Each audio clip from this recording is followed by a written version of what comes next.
वालेकुम, नमस्ते। कैसे हैं आप सब लोग। पहले मेरे चैनल को सब्सक्राइब ज़रूर करें और बेल आइकन दबाना ना भूलें ताकि आने वाली स्टोरी आप देख सको। और हाँ, अच्छे कमेंट्स करने के लिए, सपोर्ट करने के लिए बहुत बहुत शुक्रिया। आइए आज हम 3 मछलियों की कहानी सुनते हैं। एक बार एक तालाब में 3 मछलियाँ रहती थी। वो सबसे अच्छे दोस्त थे। पहले वाले बहुत समझदार थे। उन्होंने हमेशा इस पर ध्यान से सोचने के बाद ही सब कुछ किया। दूसरा बड़ा हंसमुख, कुशाल और बुद्धिमान था। उन्होंने हमेशा अपने तेज दिमाग से समस्याओं का समाधान ढूंढा। तीसरा भाग्य में विश्वास करता था। उसने सोचा कि जो होना था वो हो जाएगा और उसे कोई बदल नहीं सकता। एक दिन पहली मछली ने एक मछुआरे को दूसरों से यहाँ कहते सुना कि झील अच्छी मछलियों से भरी है, चलो कल मछली पकड़ने आते हैं। ये सुनकर मछली दौड़कर अपने दोस्तों के पास गई और उन्हें बताया कि उसने उन मछुआरों से क्या सुना था। उसने अन्य 2 मछलियों को उस झील को नहर के रास्ते छोड़कर दूसरी में जाने के लिए कहा। दूसरी मछली ने ये कहकर इनकार कर दिया कि जब मछुआरा आएगा तो वो खुद को बचाने को कई रास्ता खोजेगा। तीसरी ने भी ये कहकर वहाँ से चला गया। वो वहाँ कई वर्षों से रह रहा था। वो इस झील को नहीं छोड़ेगा, जो होगा होगा। बुद्धिमान जोमिक नहीं लेना चाहता था और उसने झील छोड़ दी। अगले दिन जब मछुआरे आए और जाल डाला, दोनों दोस्तों को पकड़ लिया गया। कुशाल मछली ने अपने दिमाग का इस्तेमाल किया। वो लेट गया और मर जाने का नाटक किया। मछुआरों ने उसे फिर से तालाब में फेंक दिया। किस्मत पर भरोसा रखने वाली मछली जाल के चारों ओर घूमती रही और फिर मछुआरों में से एक ने उसे मार डाला। हमें इस कहानी से यही सीख मिलती है कि हमें पूरा भरोसा कुदरत पर नहीं छोड़ना चाहिए, कुछ अपना भी दिमाग इस्तेमाल करना चाहिए। और दूसरी कहानी हम आपको सुनाने जा रहे हैं, वफादार नेवला।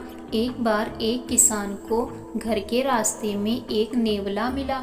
उसने सोचा कि ये उसके छोटे बेटे के लिए एक अच्छा साथी होगा। वो उसे अपने घर ले आया। किसान का छोटा बेटा और नेवला जल्द ही अच्छे दोस्त बन गए। वो खूब खेलते थे। हालांकि किसान की पत्नी को नेवले ज़्यादा पसंद नहीं आए। एक दिन किसान की पत्नी को बाजार जाना था। उसने अपने पति से बच्चे की देखभाल करने के लिए कहा।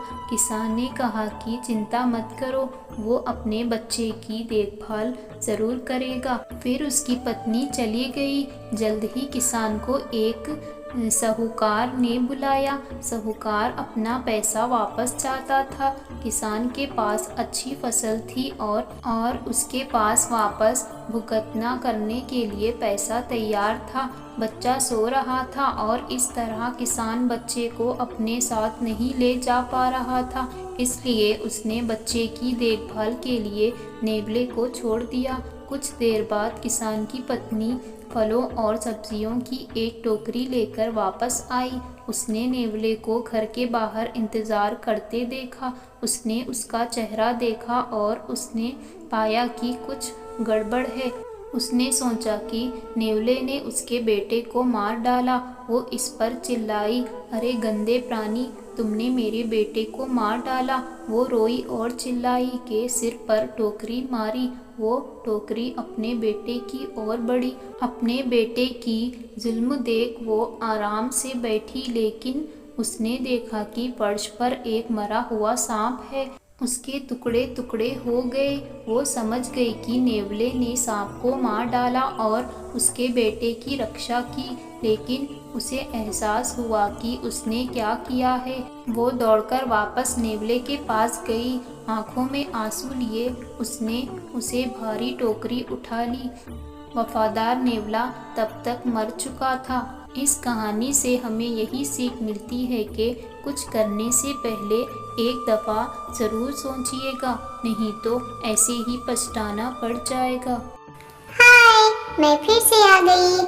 आप सबको ये कहानियाँ कैसी लगी हमें कमेंट बॉक्स में ज़रूर बताइएगा और आने वाली कहानी का इंतज़ार ज़रूर करिएगा। अल्लाह हाफिज़, जय हिंद।